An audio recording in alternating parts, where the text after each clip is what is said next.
Hola a todas y a todos. Yo voy a hablar de la psiquiatrización que sufren muchas veces los pacientes en búsqueda de su diagnóstico de una enfermedad poco frecuente. Pero antes de hablar de esto, me parece muy importante que empecemos a situar un cambio de paradigma que estamos viviendo desde la comunidad médica, los profesionales de la salud. Este paradigma es un paradigma que deja un poco atrás el paradigma médico hegemónico y trae una atención centrada en la persona. Es decir, necesitamos un trato humanizado de la salud, una escucha activa desde el médico y desde el paciente. Necesitamos que los pacientes se sientan escuchados, acompañados y sobre todo que sientan que el médico los está escuchando, que los está comprendiendo y que los está entendiendo. Es muy importante que haya una personalización de la atención, o sea, que el paciente no se sienta con esta sensación de que es un número, de que es solo una historia clínica o que es solo una patología caminando. Realmente somos más que una patología, necesitamos que se nos mire desde una mirada integral, humanitaria y desde una mirada holística. O sea, somos sujetos que nos pasan cosas, que estamos inmersos en una sociedad, en una familia y todo eso implica una cuestión de ser un sujeto de derecho y un sujeto deseante.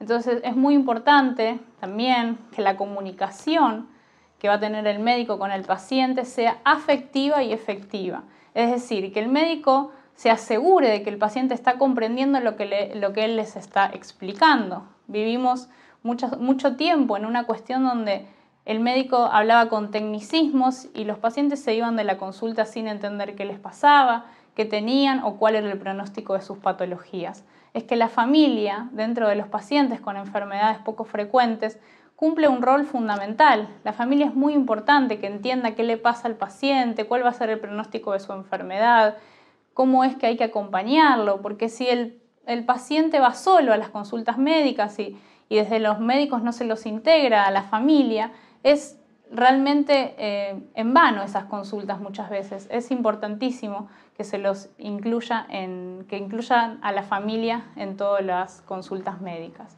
Las decisiones que se tomen respecto, por ejemplo, a los tratamientos y en muchos casos a los ensayos clínicos a los que son incorporados los pacientes, sean una decisión en conjunta, o sea, que se les explique a los pacientes qué es lo que se va a hacer, a qué situaciones se los va a someter y que tengan una decisión y una opinión respecto a lo que el médico va a hacer sobre su cuerpo.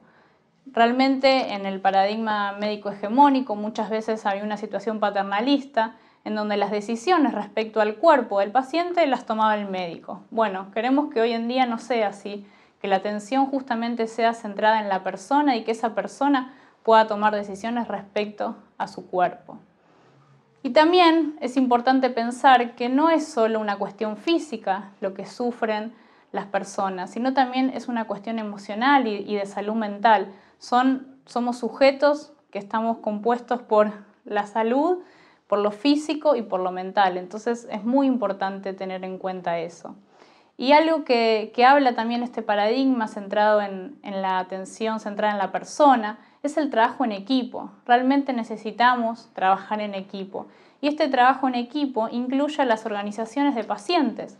Las organizaciones de pacientes hoy en día somos un eslabón fundamental para los diagnósticos de enfermedades poco frecuentes. ¿Por qué? Porque una vez que un paciente es diagnosticado con una enfermedad poco frecuente, es importante que el médico, que la comunidad médica le diga, no estás solo, hay personas que les pasan lo mismo y puedes acercarte a la organización que trabaja con tu patología. Y eso realmente les aseguro que es un alivio, porque cuando una persona es diagnosticada con una enfermedad poco frecuente y se les dice, sos una en 10.000 personas, es muy difícil transitar la vida en soledad. Entonces, si la podemos transitar en compañía, con la ayuda de las organizaciones de pacientes, todo es mejor y todo es más fácil. Un sujeto es un cuerpo y una mente y todo esto está interrelacionado. Entonces tenemos que pensar que cuando los pacientes con enfermedades poco frecuentes tienen cuestiones de sufrimiento físico y orgánico, esto afecta indudablemente muchísimo a la calidad de vida, a la forma en la que tienen de transitar la vida, porque es realmente obvio que las personas con enfermedades raras, enfermedades poco frecuentes, tienen trastornos de salud mental, porque realmente lo que les pasa son síntomas muy inusuales, son síntomas que muchas veces son desconocidos y que el conjunto de todos estos síntomas trae realmente una calidad de vida muy compleja. Todo esto produce muchas veces depresión, ansiedad, estrés. Y una cosa que les pasa a los pacientes es sentir mucha frustración por no ser entendidos. Realmente es muy difícil poder transmitir cuáles son todos esos síntomas y que sean entendidos, primero por los médicos y después cuando el médico ya los diagnostica y llegan a su diagnóstico, en el mejor de los casos, ser entendidos por su familia, por el ámbito laboral, por el ámbito educativo. Muchas veces hay que dejar de trabajar, hay que dejar de estudiar o hay que ir interrumpiendo un montón de cuestiones que la vida cotidiana estaban totalmente arregladas y bien consensuadas, empiezan a tener un montón de complicaciones. ¿Por qué? Porque realmente la agenda de la vida de una persona con una enfermedad poco frecuente muchísimas veces se ve organizada a partir de las consultas médicas. Entonces todo esto trae muchísimo malestar y es muy importante que lo tengamos en cuenta y que justamente acompañemos a los pacientes y logremos que tengan un mejor acompañamiento y un mejor tránsito por lo que es este tipo de enfermedades. El tema del futuro, o sea, el futuro para un paciente con una enfermedad poco frecuente es muy desesperante, es muy desesperante no saber cómo va a ser el pronóstico de esto que les está pasando, de este diagnóstico, qué es lo que tiene para ellos, para el futuro, y no poder muchas veces programar desde unas vacaciones, un viaje o hacer una planificación familiar. Es muy complejo lo que pasa. Pensar en esta cuestión del diagnóstico, porque lo que les pasa a los pacientes es que si no se trabaja en equipo desde los centros de salud, desde los lugares de atención primaria de la salud, muchas veces los pacientes en búsqueda de su diagnóstico son tratados de manera psiquiátrica, digamos. Es decir, cuando un paciente llega a una consulta médica y tiene síntomas que son inusuales, se los trata desde un lugar que seguramente dicen, bueno, esto es psicosomático, esto está relacionado a la salud mental, vamos a derivarte a psiquiatría y a psicología, y ahí es donde ese paciente se pierde. Entonces, me parece importante destacar que el trabajo en equipo que necesitamos desde este nuevo paradigma es fundamental para llegar a los diagnósticos de este tipo de enfermedades, porque muchísimos de los pacientes que tenemos enfermedades poco frecuentes sufrimos esta cuestión de ser diagnosticados erróneamente. Se nos dijo que teníamos una patología psicosomática y que esto era cuestión de ir al psiquiatra y al psicólogo. Y cuando pasa eso, se pierde llegar al diagnóstico en tiempo y en forma. Y en muchos casos, cuando se llega tarde al diagnóstico de precisión, no se puede acceder a un tratamiento. Porque hay patologías que por suerte son muy pocas, pero algunas tienen tratamiento y esos tratamientos tienen un periodo ventana, en donde si no se llega en tiempo y en forma en ese periodo ventana, el paciente ya no puede acceder al tratamiento. Entonces es muy importante que podamos tener todos en la cabeza y en la mente que muchas veces cuando hay una cuestión psicosomática se tiene que ver más allá de lo psicosomático. O sea, empezar a pensar que a lo mejor el paciente lo que está diciendo no es solo una cuestión de salud mental.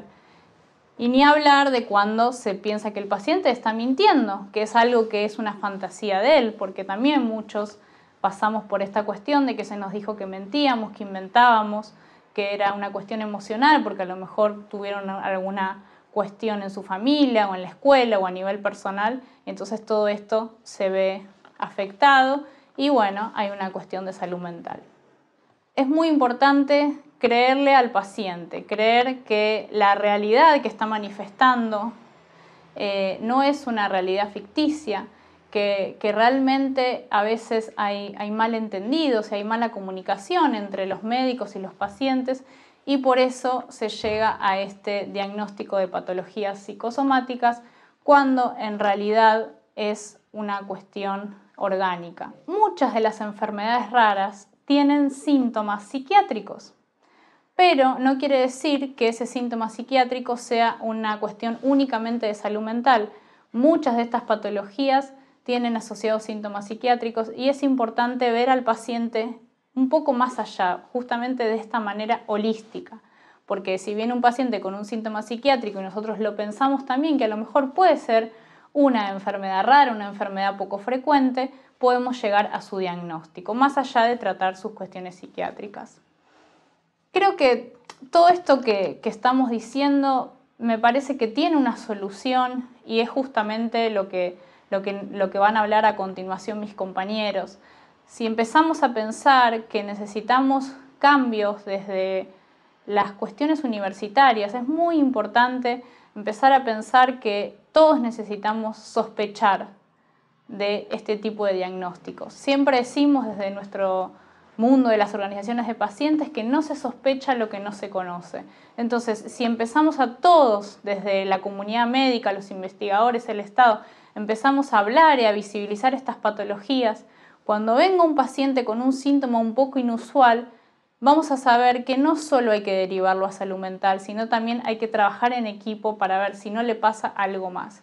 Creemos que la solución empieza cambiando las currículas universitarias, trabajando en equipo, teniendo las cuestiones de la segunda opinión, los ateneos clínicos. Es muy importante que realmente los médicos no se queden en soledad trabajando, que consulten, que nos convoquen a nosotros, las organizaciones de pacientes, que hagan interconsultas con otros especialistas, porque ese es el camino para poder justamente, por un lado, acortar la odisea diagnóstica, porque los diagnósticos en las enfermedades poco frecuentes tardan muchísimos años en llegar. Y si se suma esto que les cuento, de que muchas veces la primera opción para los médicos es derivar al psicólogo o al psiquiatra porque algo raro están escuchando y no es muy común, llegamos muy tarde al diagnóstico.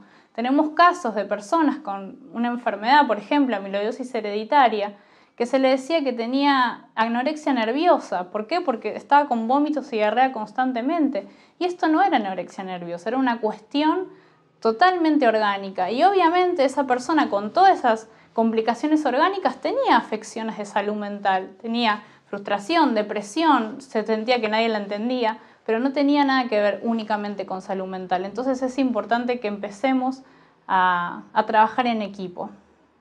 Muchos pacientes que están en esta situación de la odisea diagnóstica, de que no pueden llegar a su diagnóstico de precisión, se sienten muy aislados, muy solos. Imagínense que uno a veces desde Buenos Aires todo es más fácil. Nosotros siempre decimos que Dios solo atiende en Buenos Aires, ¿no? Pero imagínense un paciente que está quizás en una provincia, alejado, y tiene que viajar muchos kilómetros para ir a un médico y le cuenta sus síntomas, y el médico le dice, no, usted no tiene nada, debe ser estrés, debe ser cansancio, vaya tranquilo. Esa persona llega a su casa, le cuenta a su familia todo esto, y su familia, obviamente, vivimos en un mundo en donde, claro, el médico le dijo que no tiene nada, creámosle, está inventando, y ahí, sobre todo, empieza a sufrir mucho más aislamiento la persona. Aislamiento, desesperanza, realmente se complica mucho todo esto, ¿no? Entonces, nos parece que esta es la modalidad, tenemos que trabajar en equipo, tenemos que pensar que la vida social de la gente con este tipo de enfermedades se ve muy afectada y muchas veces empieza por la familia. La familia muchas veces no les cree, no confían y sobre todo los dejan solos. Me parece muy importante trabajar en equipo, llegar a los diagnósticos de manera anticipada, poder confiar en las organizaciones de pacientes, en los médicos, en los investigadores y evitar justamente que los pacientes no se sientan solos, que la odisea diagnóstica sea un poquito más corta. Necesitamos eso porque cuando se llega al diagnóstico de precisión se puede empezar a pensar primero en el pronóstico de la enfermedad. Bueno, ¿qué es lo que me pasa? Ahora que ya tengo mi diagnóstico, ¿qué es lo que me pasa? ¿Cómo puedo empezar a proyectar mi vida? y cómo puedo empezar a pensar mi vida social, mi vida laboral, todo lo que implica la vida de una persona, ¿no? Porque como decíamos antes, no somos únicamente patologías caminando. Me parece muy importante pensar justamente en que necesitamos poder ofrecerle a los pacientes que sufren este tipo de patologías una mejor calidad de vida, un mejor tránsito por esta situación de lo que implica tener una enfermedad poco frecuente, porque imagínense que son años de lucha, de ir a médicos y no saber qué tienen, qué les pasa. Y bueno, y una vez que se llega al triunfo, digamos, del diagnóstico, la vida cambia y la vida cambia mucho. Cambia para bien porque se sabe qué es lo que se tiene y se le puede poner nombre y apellido. Es una cuestión de derechos, necesitamos saber qué es lo que nos pasa, necesitamos poder ponerle nombre y apellido a ese diagnóstico. Pero ahí comienza todo un largo peregrinaje, porque empieza la cuestión de la familia. Muchas veces cuando son patologías genéticas hay que transmitirle a la familia que se tiene esta patología. Entonces quizás algunos de los familiares que estaban transitando su vida lo más campantes y tranquilos se enteran que hay un familiar que tiene una patología, entonces hay que chequear a ver si esa persona no tiene la mutación, por ejemplo, y también la sufre y todavía no se le despertó. Después es importante también transmitir a los lugares de trabajo, porque uno empieza con este diagnóstico y mucha gente sufre la timidez o la vergüenza de no querer contar, porque a ver si son estigmatizados. A nosotros nos ha pasado a tener que ir a lugares de trabajo a contarle a los patrones de un chico que hoy ya no está entre nosotros, que él decía la verdad, que él no mentía, porque muchas veces cuando hay pacientes de muy bajos recursos y empiezan a faltar al trabajo no se les cree, no, este chico seguro se quedó haciendo otra cosa y no vino. También es muy importante la consejería genética, porque como les decía, hay muchas de estas enfermedades que son genéticas, que se transmiten de generación en generación. Entonces necesitamos poder educar a la comunidad de pacientes que este tipo de patologías las tenemos que evitar, porque muchas son crueles, mortales y no generan una buena calidad de vida para las personas.